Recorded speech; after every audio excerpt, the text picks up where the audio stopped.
For so many people, Christmas is not a happy time of year. Part of it is because we keep hoping it's going to be happy. We want it to be happy. Everybody advertises it as happy time. But if family tensions are around, or there's no family or not many friends, if you're alone or if the family dynamics are not the happiest, then it's often not that happy a time. And even when family dynamics are positive and you get all the presents you wanted and you give the presents you want and all that is externally right, you may still feel an emptiness inside. Why? Because it wasn't meant to be a material holiday. It's a spiritual holiday primarily. Giving the gifts and enjoying friends and family is fine if at the core you remember that this is something big that's happening here in the Northern Hemisphere.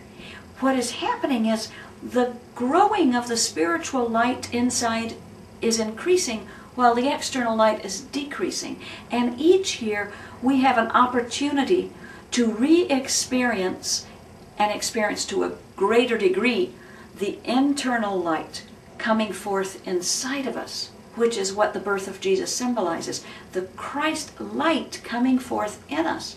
And that's a real light. It can fill your whole being. It can fill your heart, your mind, your body.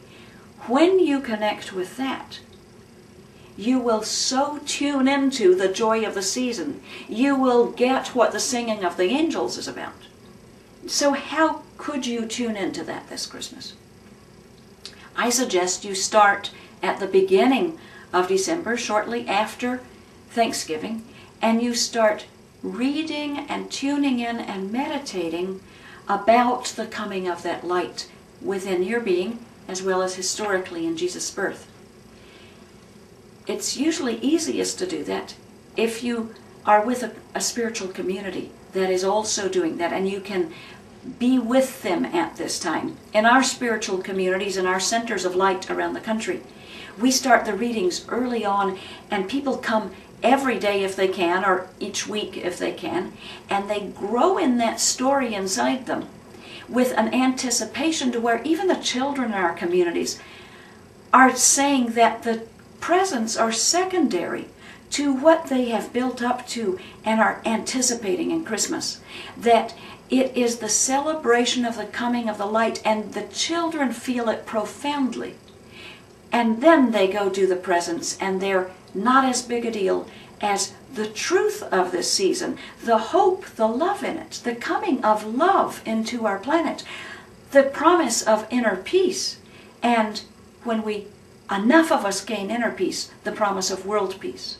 This is the good news that we can tune into if we make the efforts. I do recommend that you join with a spiritual community that is doing that, so that you can be with others. We aren't meant to be alone in our spiritual quest. We do need to do our own inner relating and work for it to grow, but we're also meant to be with others in it.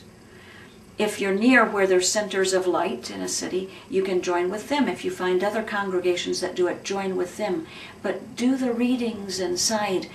Maria Valtorta wrote a beautiful series of books called The Poem of the Man-God. And in her first volume, she has all the detailed stories of who Mother Mary was and how it came that she was asked to be the mother of Jesus. And as you follow those readings, you will have a season that you've never had before, where a real joy and the real meaning and the real peace and light of the season will be yours to experience.